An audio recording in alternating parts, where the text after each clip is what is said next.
All right. I'm going to skip the intro today just because I have been a hot mess of scheduling snafus. So, if you were expecting this an hour earlier, that was totally what I had it scheduled for until I realized that I sent out the invite for Ryan and Aaron for an hour later. So, I rescheduled it last minute.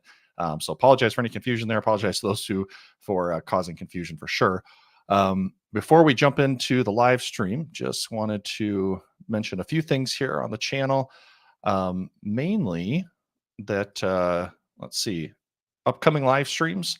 I'm going to continue to expand those. After today, I will have next week the author, the creator of Malcat, will be coming on to not only talk about the tool, a little bit of background, get to know a little bit more about him, but also to demo the tool.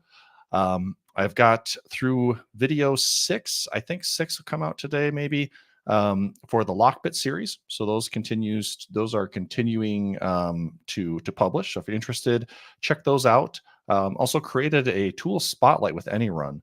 So that's just really kind of a start to finish on how I oftentimes will use AnyRun for triage analysis. Big thank you to all the members that have joined. It's continued to grow steady but surely. So really appreciate a handful of you I know are now over 1 month. And if you look at the badges that you earn, I have a new badge for the 1 month membership. So that's really awesome. And I also have, I'll put this in the chat, but I also have a event schedule because I have quite a few streams in the works, but I haven't created the descriptions and all the promo stuff. So looking into the future just a little bit further here, into the middle of October on the 16th, Kyle Cucci will be coming on to talk about evasive malware, a new book that he has just published with No Starch. So you'll be able to learn, about the book and about why he wrote it, and get to know Kyle quite a bit here. And then later that week, I'm trying not to do 2 in 1 week, but sometimes it's just how the schedules lie. Doug Burks, the creator of Security Onion and Security Onion Solutions, will be joining to talk about some of the latest from the Security Onion conference and Security Onion itself. So I've got a lot more here planned, and you'll be able to watch those get scheduled on this link here. Okay, without further ado, I'm going to bring Ryan on and get rid of my screen share. So Ryan, welcome. Thanks for joining. Thanks for dealing with my scheduling issues. Heck yeah. Thanks for having me. Glad to be here. So yeah, welcome everyone. The goal today, this comes up a lot, is conversations, questions about all things cybersecurity related when it comes to training, education, and certs. And I guess for me, that's where my mind sort of divides that into buckets. Is that you have formal education. I was a part of a PhD program for many years, so there's questions about what makes a good program. What makes for good dissertation research. Certifications are a big part of this, I think, and then kind of their own sphere of influence there, and ways to learn.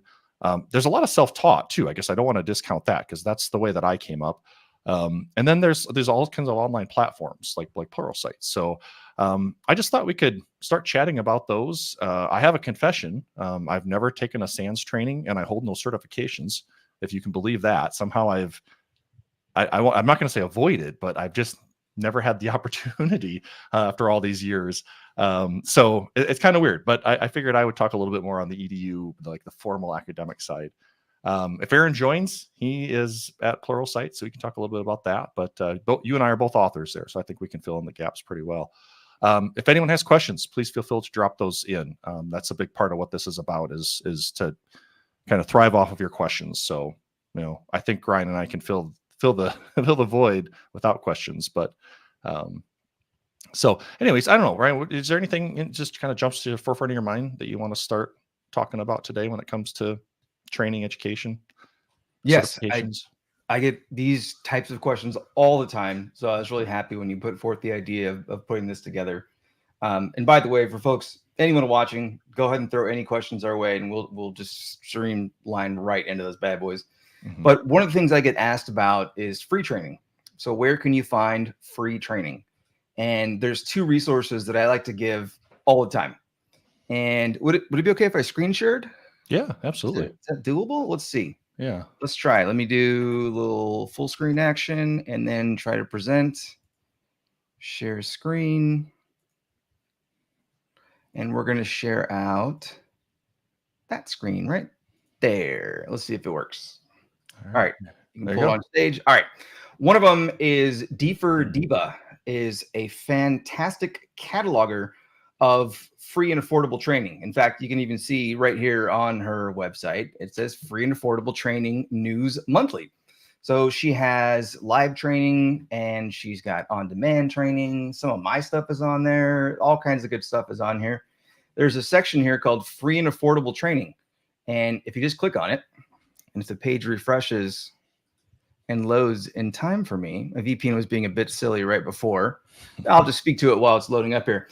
It's a collection that is categorized for training that is either free or under $1,000. And there are a lot of resources under the free training. Let me F5 this sucker and see if he wants to load for me. So here we go. All right. If I scroll down, I've got all kinds of good stuff down here. If I scroll down further, we see training categories. So I have people who come up to me and say, hey, I want to learn more about blah, blah, blah. And where can I find some solid resources and I don't have to spend a lot of money on them? This is one of the places I highly recommend to go. So if you go in here and you're interested in incident response, let's see about my load time here. I just clicked on it. Let's see. Wait for it. There we go.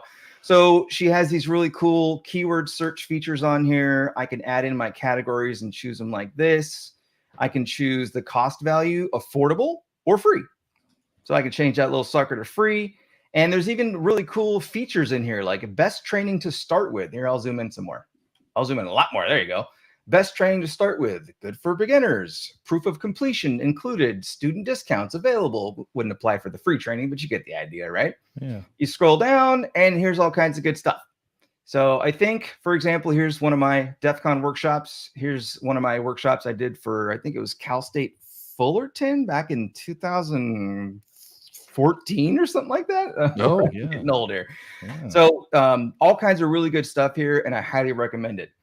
Anyone who wants to find affordable and or free training, go check out D4 Diva's site and support her work in the community. She's awesome. Another place that I love to mention is samsclass.info is the official name.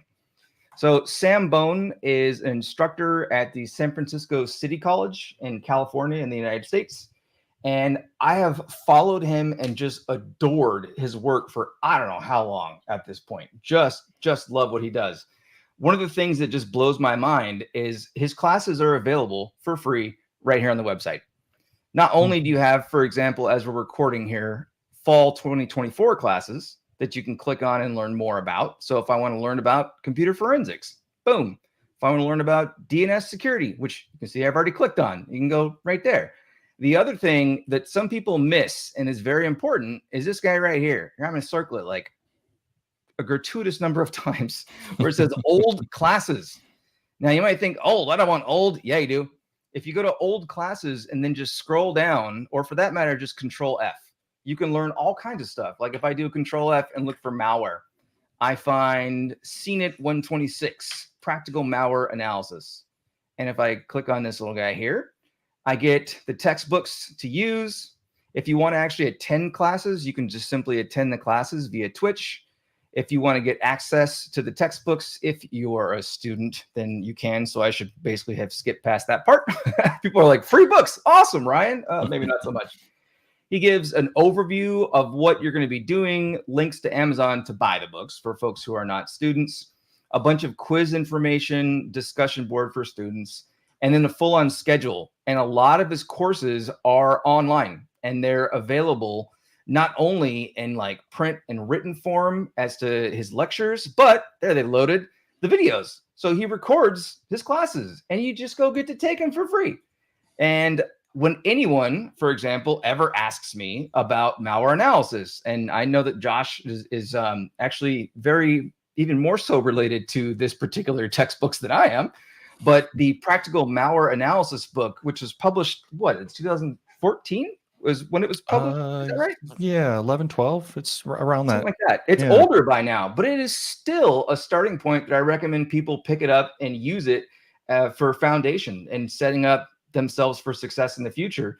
This course uses this book So rather than just read through it on your own and not know what to expect, you can follow along with a free college course that walks you through the book, gives you a bunch of free exercises, so on and so forth. That's just one example of a class that I happened to click on because I thought, Josh, malware, and I clicked on it.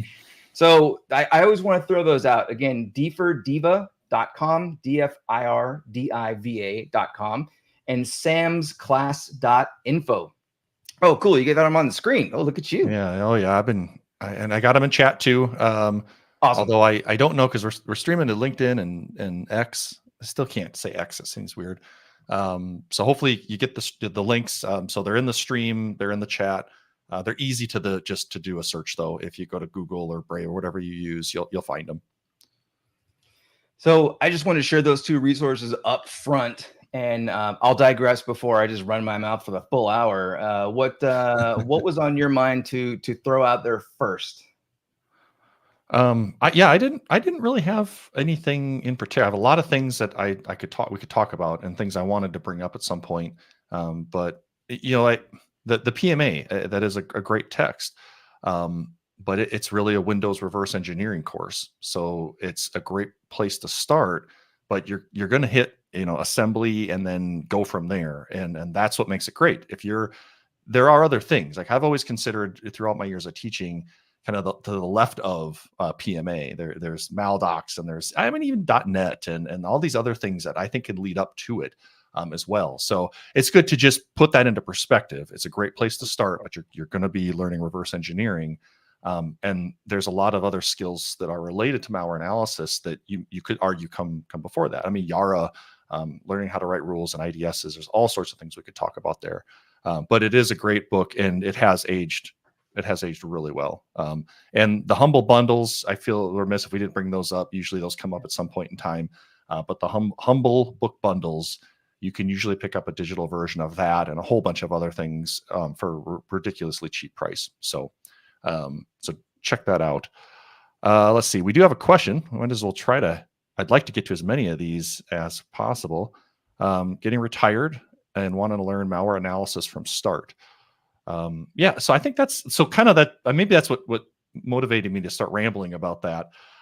Is where do you start? I mean, if you pick up PMA, you're getting right into the reverse engineering. And I've talked to a number of folks over the years, like you, Ryan, that have been doing malware for a while now, and they're like, well, back when PMA was written, that's how malware was delivered. It was executables attached to emails, and so that's where you started. It made the most sense. But that's changed a lot over the last few years, it seems like, because we have multi-stages and downloaders and droppers and VB script and stuff. So, like, for malware analysis, where do you think is a good place to start?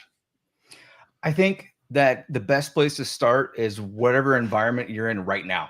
So if you have a job that involves alerts or incidents, or might come across malware or any of the above at any point in time, the way that I learned is I started in the security operations center. And so I wasn't necessarily doing reverse engineering, but rather whenever we would find something and it was novel, even if it was well known to the royal we, right, or us community, I would still try to tear it apart. And that's why I got my hands on things like malicious JavaScript from exploit kits.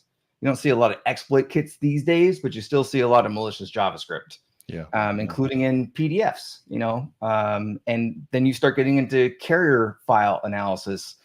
Even though you may say you're ticket-based, you're queue-based, even though you might open a ticket, do some analysis, do some threat pivoting and hunting, maybe escalate it elsewhere or close it out yourself, it doesn't mean that you're done with whatever that sample is. If you don't truly understand how it works from A to Z, then take it into a lab environment and just get your hands on it and just start learning. It's as simple as going to YouTube and following some of Josh's videos, or just looking up, JavaScript, malicious JavaScript analysis, or JavaScript reverse engineering, or whatever, terms you can come up with, to start getting a feel for like what tools you might want to use, how to build out your environments in order to install and use those tools and maintain them, keep them up to date or not, depending on the tool and its purpose and the OS you want to analyze, things of that nature. So I really think that the best way to start to become a malware analyst is to basically take whatever the heck is coming into your environment and just sit on it and then take it further. It could be in your own time. It might be on your own time. A lot of my initial reverse engineering was on my own time. Mhm. Your employer may give you some time, and they may allocate some time, and they may want some presentation for the group or something like that after the fact. But that's even better, because there's no way better to truly understand a subject than to teach it, right? To teach it to your cohorts and things of that nature. So Yeah. I always start off with, begin with what you have at your grasp. What can you get your hands on? And then just try to learn the best that you can. So I'll start with that. Josh, what do you got? Yeah, I would agree. And yeah, I think the learning something and teaching it to others is a really great way. I first got into application security. That's what got me more into hacking and then ultimately reverse engineering. And so I joined my local OWASP chapter. Actually, I shouldn't say that. We didn't have one. So I started one as a way to start taking these cybersecurity, reversing .NET binaries was, I think, the first thing that really got me interested. And then trying to run our meetings so that I could share this information with others. I also really got into reversing when I started teaching. And so it was kind of an ugly process for a while for me, because I was learning and then trying to turn around and teach it as I went. But I figured out in academia, as long as you're one step ahead of the students, by and large, you'll do okay in your classes. But it really was profound, because it helped me it really helped me to not only take that knowledge, but then try to turn around and present it in a cohesive way. And so it really, really helped me out. I know not everyone can do that, nor am I suggesting it, but it is a great opportunity. And yeah, like you said, just finding a place to start. I think that's probably the biggest challenge. There isn't any great place to start. If you open up PMA and the assembly catches your attention, then great, do that. Start there. If you want something that maybe looks a little bit more higher level languages like a VB.NET or I'm sorry, Visual Basic or C#, then try to find some malicious documents or some .NET binaries or something. Even those, though, can be very, very heavily obfuscated. And I think that's maybe one of the challenges that you have to watch out for. If you just go start picking malware from malware traffic analysis, or if you have the ability to download from VirusTotal or any of those places, it's going to be obfuscated. And so you not only are trying to learn how to understand and unravel that, whatever that technology is, whatever that format it's in, but also you're dealing with the obfuscation. And so I think it can really feel overwhelming and daunting when you get started. So you just have to be prepared for that. Following along in videos, there's tons and tons and tons of great blog posts. Usually the authors of those are good at putting hashes out there, so you can grab the sample and try to follow along. So I think there's a lot of great. And if you want something structured, I think that's maybe where certifications and even formal academic programs can help, because then you will have varying levels of mentorship, but certainly you'll have a guided journey with probably full solutions and help along the way. So that could be something that could really help as well. And I have a Discord if you're curious and you want more prolonged discussion. check out the Discord. You can find a link. Let me get my banners just off my site here. Boom. Yeah. Okay, we got a few more questions. Should we keep going, or do we? I mean, we got more we could probably talk about there. Yeah, there's more, but we'll never hit questions. Let's keep going with the question. Can you throw up ones from YouTube?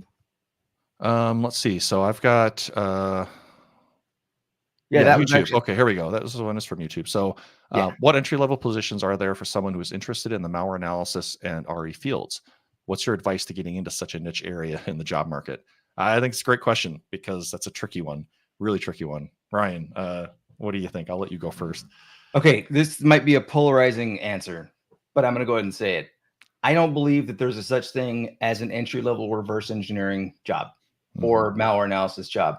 Reason being that being able to have anything outside of an internship, maybe paid or unpaid internship in reverse engineering or malware analysis, a lot of the jobs out there are looking for people with experience. And we run into the same issues with standard security operations center level 1 jobs. They say this is an entry-level position. It's a level 1 SOC job. We want 3 to 4 years of experience. What? How does that work? What are you talking about? So I think going back to my previous answer on how to get started, I think that when it comes to reverse engineering, wherever the heck you are, is to find a mentor. And you don't have to necessarily have the mentor type of relationship where you're constantly, messaging them and literally working with them every single day. A lot of folks don't have that kind of time to provide anyway. Yeah. But rather just the type of mentor where you find, do you have a reverse engineering team? Is there someone on your team or someone higher up in levels or on, a sister team or whatever that might have some skills in reverse engineering? And just saying, I'd like to get started with JavaScript deobfuscation. Where could I go to begin doing that? I don't have a reverse engineering job, and I never have had a reverse engineering or malware analyst job, unlike Josh over here. I've never had that as a role, but I've been doing reverse engineering for 11, 12 years now, right? More like 11, I guess. Mm-hmm. And the way that I started was in the security operations center. And whatever malware came in, if we found the hash on VirusTotal and we found all kinds of indicators and articles that were already written, that wouldn't mean that I would just say like, oh, all right, this isn't that novel, I'm going to move on. Rather, I would say, oh, I know what I need to look for. How can I find these things myself? And then essentially set up my test environment, whether you're using something like the Flare VM or you're using something custom built, or you've taken some college course and they gave you a virtual machine, all these different options.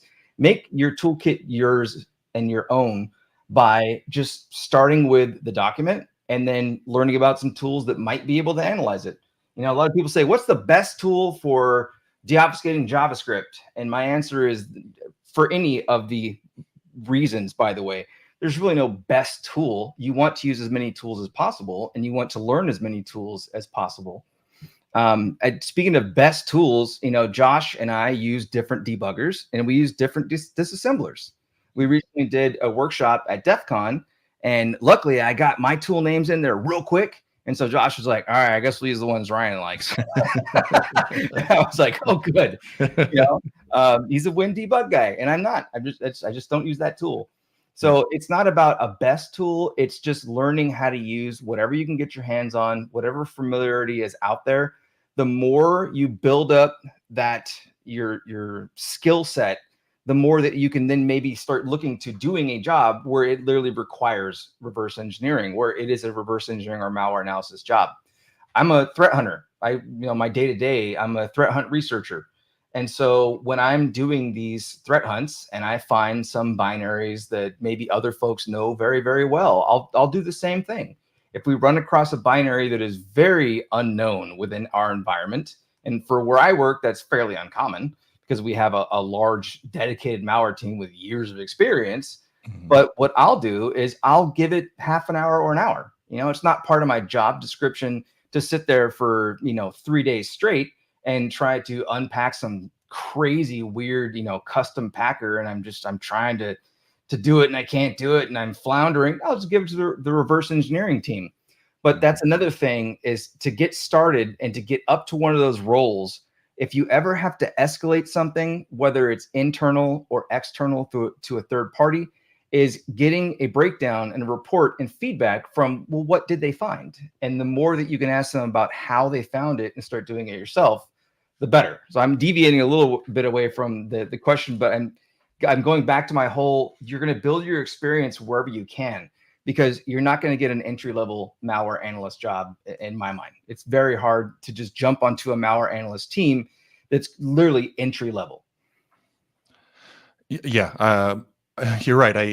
I do work as a dedicated RE position, which is kind of odd because it's not. I figured as I was kind of creating my skill set through my teaching that eventually I'd come back to private sector. I spent 10 years in academia, and RE served me really well in academia because it was a niche. There weren't that many instructors, professors that were teaching it or helping guide research. There's certainly some out there.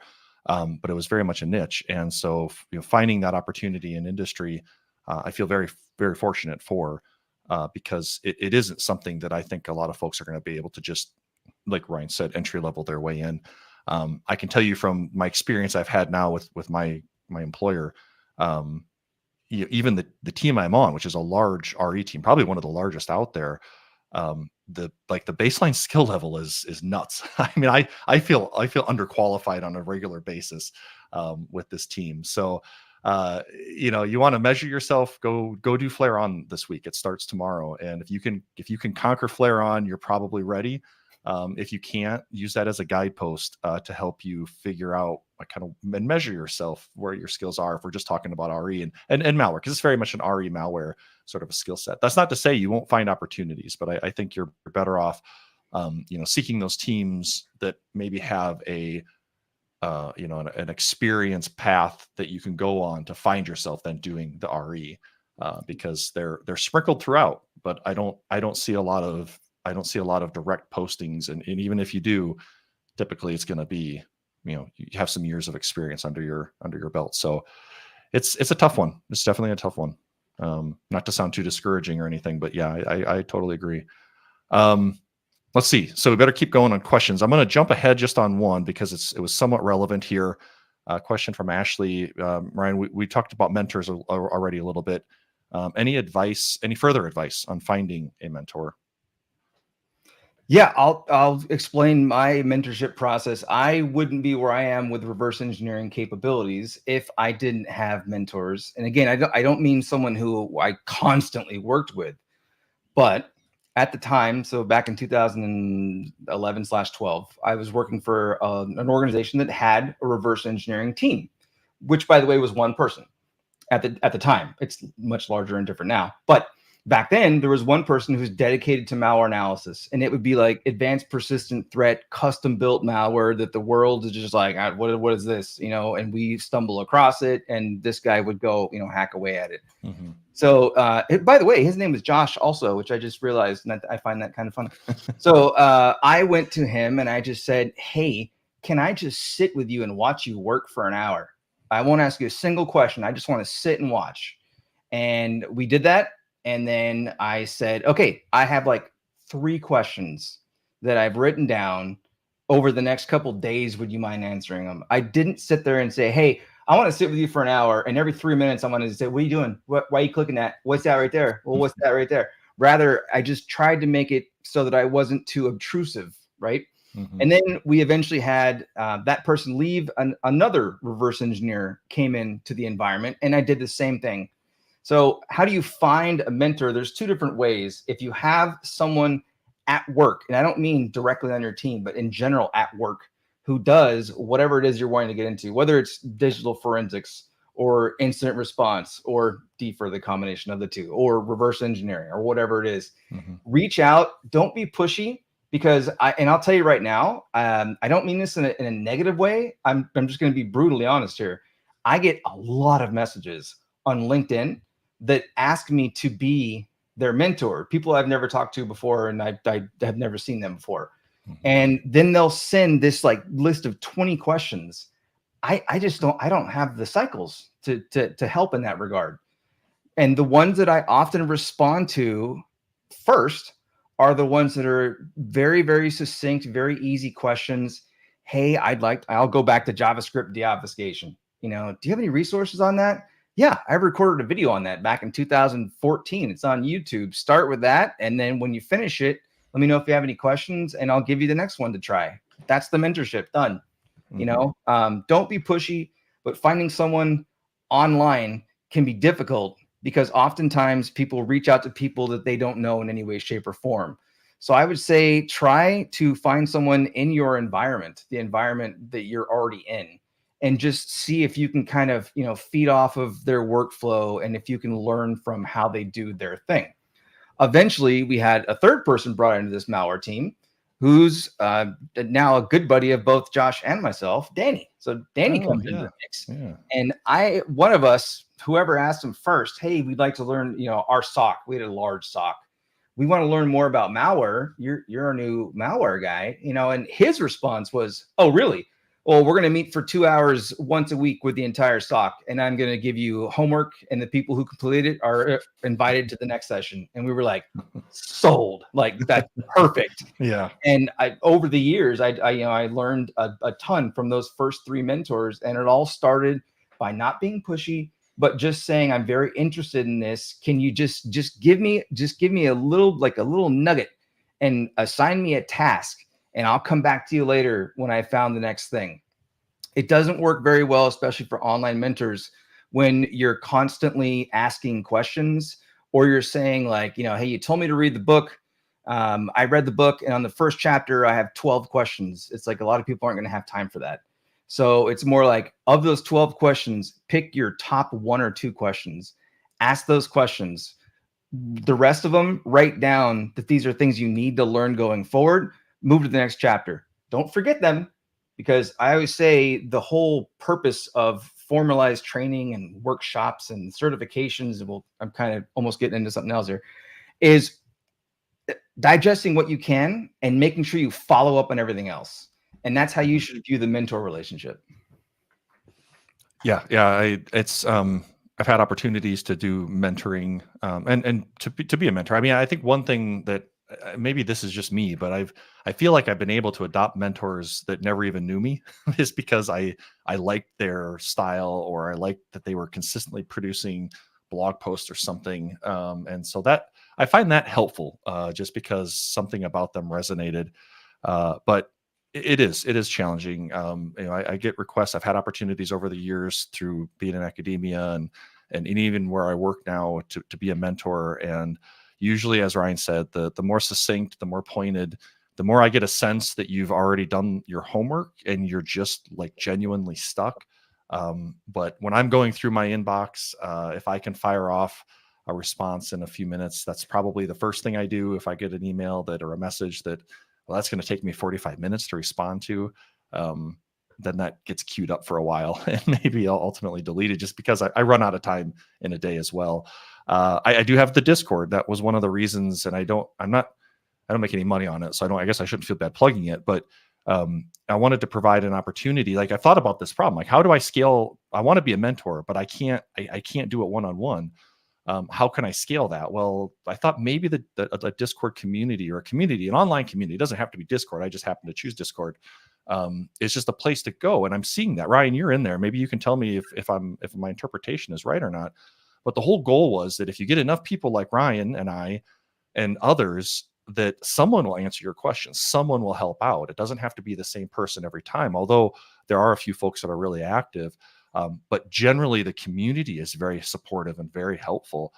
So as long as you're coming in there and you're not asking about how to crack some software to pirate it, you're gonna get help, and it's gonna be from a variety of people, and even the different perspectives, I think, can be really helpful, because someone might say that someone asked the other day about Flare On. Is it accessible to someone who's new? And one answer was no, and my answer was, well, it depends. You should be able to get through the first challenge, and then it's going to get progressively more challenging. But even if you can't get through the first challenge, you've learned something about yourself and where you're at. So I think that's still a valuable experience. Frustrating as it may be, it's still a valuable experience. And places like the Flare On Challenge have solutions. So guess what? Wait till the challenge is over, and then you can get a full walkthrough, and then you can solve them yourselves and help yourself grow. A lot of great places. I've tried to do some of the formal mentorship, and I've always found that to just be, I don't know, it almost gets to a point where it feels a little too forced, or a little too contrived, and not as effective. I think mentorship in companies can be helpful, because then everybody can bake it into their daily day, their day to day. And where I work now, we have formal mentorship programs, but yeah, I think there's just a tactful way of asking for it, and being, is at least demanding as you possibly can to start the relationship, and then going from there. I think you mentioned something very, very important. A single mentor is not necessarily the best way forward. You've heard the old adage, it takes a village. And exactly why Josh set up his community is the same reason that when I was running a conference called CactusCon for a couple of years. I know I'm no longer involved directly in the planning and managing and stuff. But my time just ran too short. I just didn't have cycles to do it. But when I first came in, one of the first things I did is I was like, do we have a Slack or Discord server? And we didn't have one. So I thought, well, what if we make one? And then, we have little sections: hardware hacking, red teaming, blue teaming, free training. And we started with those basic categories. And for up to now, pretty much, I don't know how many years it's been now, 5, 6, whatever. When people say, hey, do you have free training resources? I always mention the 2 I started out with, but I eventually get to, hey, there's this Discord server. If you have Discord, pop into the CactusCon Discord, go to free training. I've dumped, I don't know, hundreds of links in there over the years. Maybe not hundreds, but that might be a little carried away, but a lot. And it's not just about me dumping stuff in there. It's about everyone sharing as a community. So when you go and you try to find those communities, it may be hit or miss. You might pop into a group and start asking some questions about a particular topic, and there's just no interaction. All right, well, that's just not yours. That's not for you. If you want to do reverse engineering, Josh's is a fantastic one. If you want to do blue teaming, DEF CON's Blue Team Village has a Discord server. Are they Slack or Discord? Which one? Oh yeah, I don't know. I lose track. Discord. They're on Discord. Everything seems to have migrated to Discord. Yeah. So you just jump in there, and when you're asking questions, as opposed to pointing out particular individuals whose names you might have seen in presentations or articles or whatever, just ask the group. And my favorite thing is when I find people who are learning, helping one another, as opposed to some big name folks in whatever arena that is, shilling out answers when they can, when time allots. Basically, it's really cool to see people who decide on a particular avenue and then traverse it together and just learn as a group. And, the more brains, the better, kind of thing. Yeah. It's interesting when I was teaching, one thing I noticed, I started to, at some point early on, or maybe another colleague did, I don't remember, but I started using Slack at the time to create channels for my classes. And I found that when I did that and invited all the students, said it's 100% optional though, but the majority of them would join, and they started answering their own questions, posing it and answering, and the amount of email I received went down, which was kind of a nice benefit, because I got so much email. It was really hard to keep up with. And then I also thought it helped the class come together more and bond more, and those that were maybe grasping the material a little bit better take sort of a leadership or a mentorship or more an active role, and just, especially for online or virtual, when we're not meeting in the same room, we can't put eyeballs on each other. It just really was kind of a neat thing. So communities are definitely great. We got more questions here. So let's see. We got one from Tom. Oh, no, wrong one. Sorry, Tom. Jumped ahead to your context. Argument in favor of paying for certs. That is apart from 528.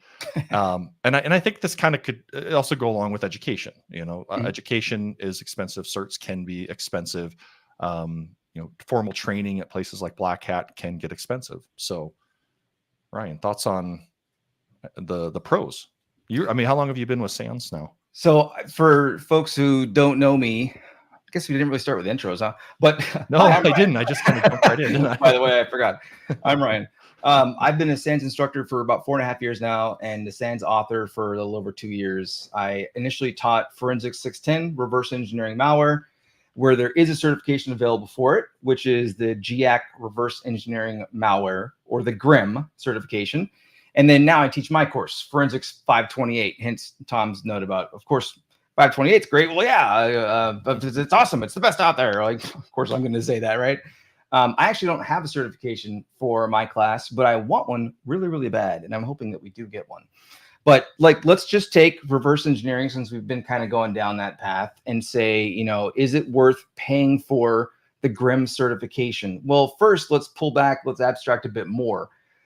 The course, Forensics 610, is not quote unquote cheap, right? No SANS courses are cheap. There are discounts you can get. There's military discounts. I can go into a whole spiel. You can buy packages for work organizations and get them at better prices. Point being, Many people find it very difficult to just dip into their own pocket and pay for a SANS course, let alone the certification on top of that. So here's the way I'm going to approach this. I'm doing recruiting now, and I've done it since I've started this industry, pretty much. I just jumped right into recruiting after like the first year. So I've been doing it for about 12 years now. When I look at a resume or I look at someone's LinkedIn profile, if I see that they have every certification under the sun, I start to worry about how much they truly know about the individual topics. If I see that they have 0 certifications, what I focus on are their projects. What projects do you have? What have you devoted your time to? What have you either created or just documented to show that, and again, this is a lot on your own time kind of stuff, that you're truly interested and you have a passion. If I see a couple certifications or maybe 1 certification, I usually get excited that someone has had exposure to the topic. But I think that a certification, including one that you pay for, is great to get through HR systems and can be very, very handy if the person follows through with the training. And I think the Grim is a fantastic example. The course is 6 days long. The 6th day is an entire capture the flag event, and it's really fun and challenging, and you learn a lot of stuff that a lot of people have never touched before. If you take that course, you pass the exam, and you don't use those skills for say 6 to 12 months at all, like not one single bit, I'm going to find that out real quick in an interview. And it's cute that you have that certification, but you're not able to answer very, very basic questions about the stuff that was covered in that course. So I think certifications are great to have, but you need to push forward with them. And you need to show that you've learned continuously since you got that certification. So I think that a lot of the classes that you might take, and especially including just a college degree and having exposure to 300-400 or higher level courses, is great for foundation, but you have to continue that. And you'll find in the job market, if you have certifications on your resume, but you can't speak to those topics, or you have tools listed on your resume and you can't tell me some basic things about that tool, my response would be, you should take that off your resume, basically. So that's really one of the ways that I approach it. As a SANS person, certifications are amazing. They're fantastic. But I run into many people in the recruiting realm side of things, side of the house at current and former companies that can't speak at all to what's in that certification. And right away, it sours me in terms of seeing that on the resume. It's like, all right, well, that's not going to help any of us right now. So what do you think, Josh? Yeah. It's again, one of those things I take it back. I did have one cert years and years and years ago. I did the certified ethical hacker. I didn't maintain it, and I haven't taken another one. And part of that was because once I decided to get into security, I decided to go into a master's program that was basically a CISP mapping. Why I didn't sit for the CISP after that master's, I don't know, but I never did. I guess I was tired of all the education and academic work. But I just never found the need with all of the coursework I was already doing. And then being in academia, certs I don't know. I didn't find it, in my experience, that certs mattered all that much in academia. It was more about publishing and research and getting grants and things like that. So, which is kind of odd because you're also potentially teaching a lot of practitioners. So I don't have a lot of experience with them. I've heard about them over the years. One way that I like to look at them is, if you're on a journey for education, I think everybody finds different motivations, and if having that structured, organized, maybe even instructor-led experience will help you more quickly, more efficiently get from A to B on where you want to be, then I think they're all for it. And then if you get additional benefits, such as being able to get past that first HR filter and get your resume or application in front of an actual interviewer. I can't speak too much to the interview process, but every interview that I've done that has for a technical role, it had technical questions and then technical proficiency demonstrations. So you just got to be ready to back that up. And and even to this day, I spend a lot of time in tools like IDA, but I forget things quickly. I'm constantly going back and refreshing. And so there's that message that Ryan was saying that you've got to be with it and consistent. Outside of that, I think there's a lot of opportunities if you're comfortable doing things like YouTube channels. I would say for me personally, I've had a lot of opportunities because I post things on social media. I have things like a YouTube channel. It's really, really served me well. I don't make any money on it. But and that's not necessarily the motivation for it. But it has really created some unique opportunities for me. Posting on YouTube, putting content out there on Twitter, X, and LinkedIn, creating blogs. I mean, so there's another way of being able to demonstrate that proficiency and your willingness to learn and to share it with the community. Don't be afraid of sharing with the community. I think for the most part, the community, the broader community, is just appreciates everyone that's trying, and providing you providing your knowledge back to is always very much appreciated. So don't be afraid that you're going to get someone who's going to critique and pull apart your your blog post. It might happen. Like in all the training I've done, I've had very few instances where I've had students in the class that I think were there to be somewhat malicious and make my life miserable. It happens, but it's been pretty rare for me. So yeah, a lot of great opportunity. I think again, it just depends on what you're trying to accomplish out of it, and what's achievable for you. I don't think you have to go down the paid cert route. I think they have their benefits and their value, but it really depends on who you are, where you're at in life, and what you're trying to accomplish. I've noticed over the years, I learned that to say early on in my career, it depends. And I guess it continues to be a favorite phrase. I hate to use it all that often, but it really does depend.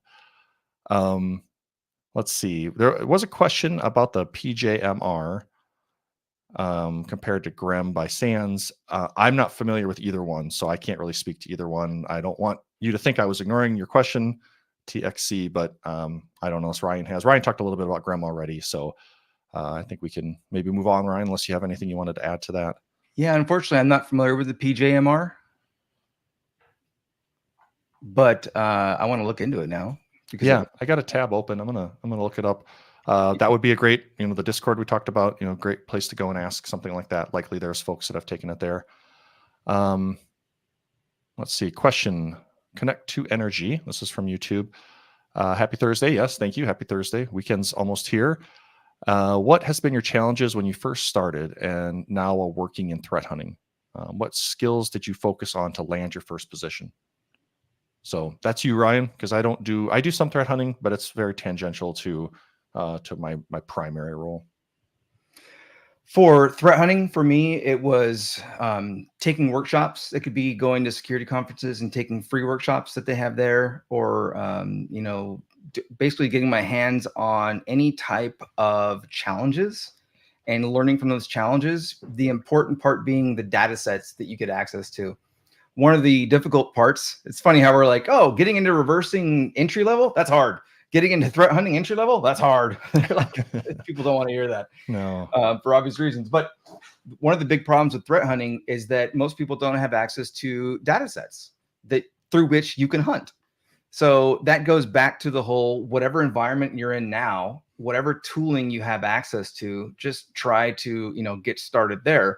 For me, when I got into a security operations center and I was told that we are going to not only be threat hunters as part of our role, official role, but that we were also going to be having, 2-hour sessions twice a week where we all sat together and did formalized hunting.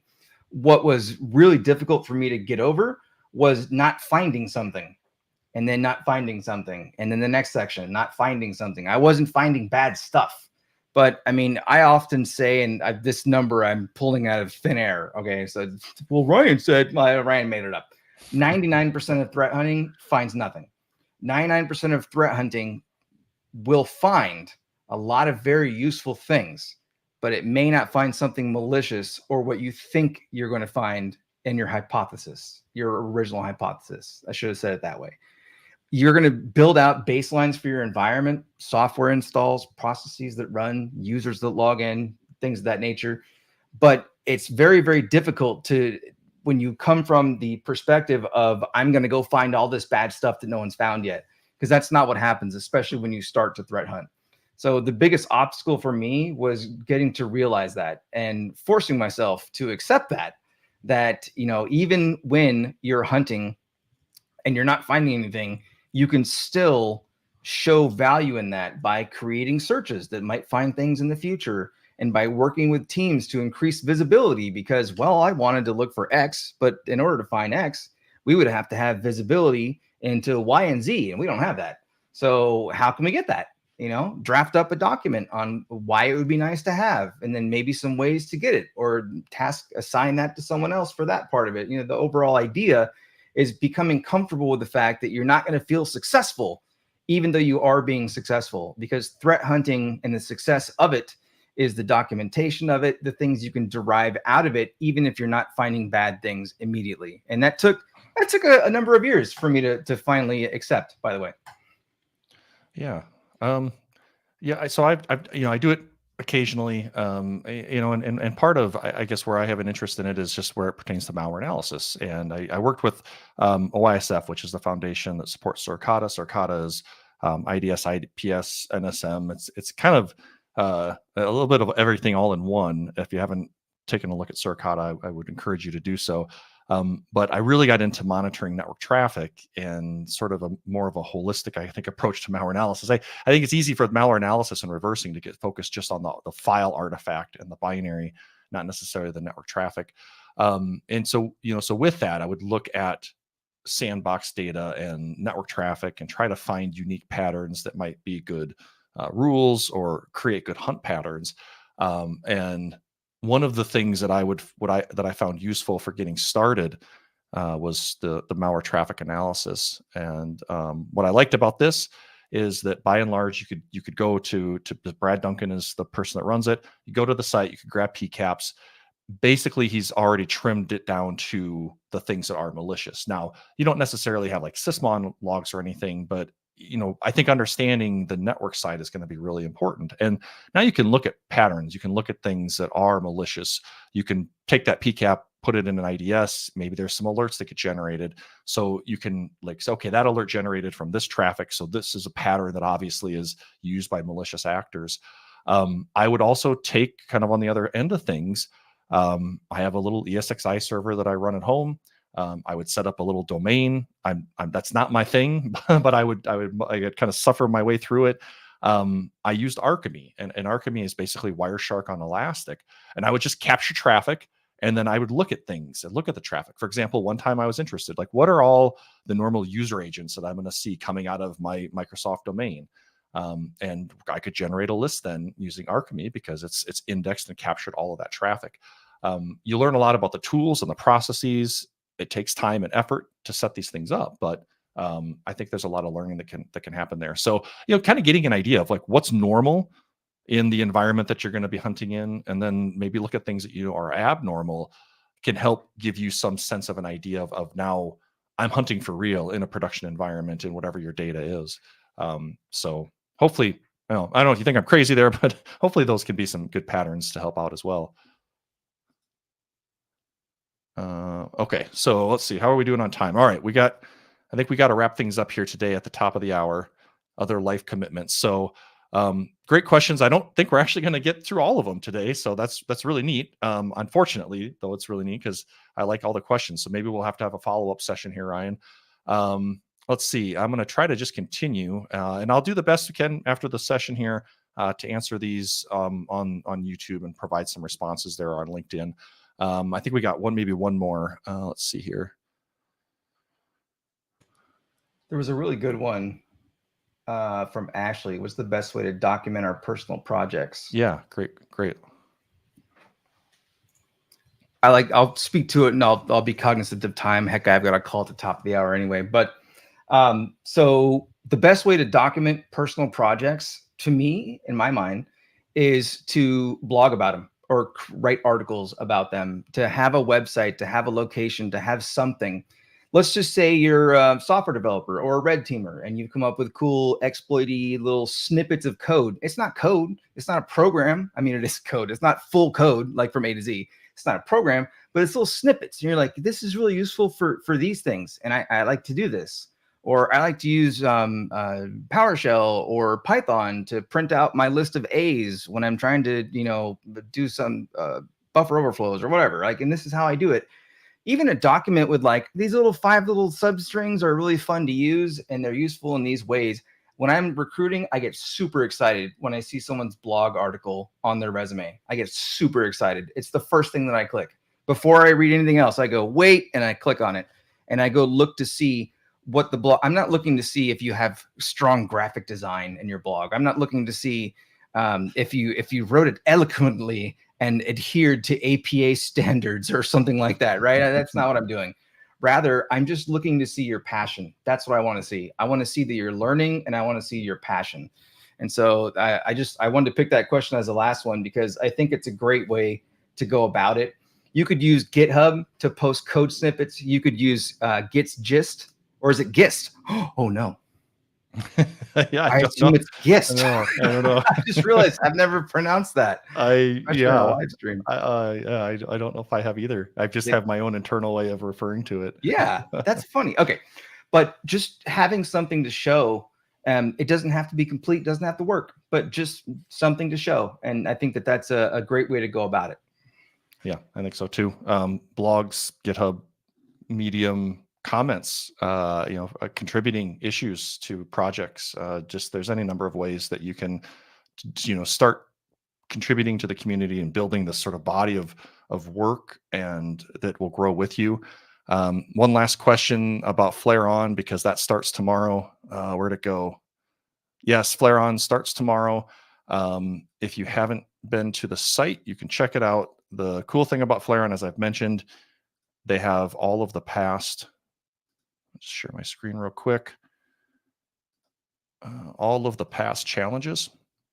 So I guess we're on Flare On 11. So if you go to Flare On 10, you can see download challenges and read the solutions. So if the previous years you competed and you got stuck, you can now go back and learn it. And I found a lot of times with these CTF, sometimes it can be something just really little that you just didn't know that prevents you from progressing. So Flare On 11 will start tomorrow. It is a great educational opportunity.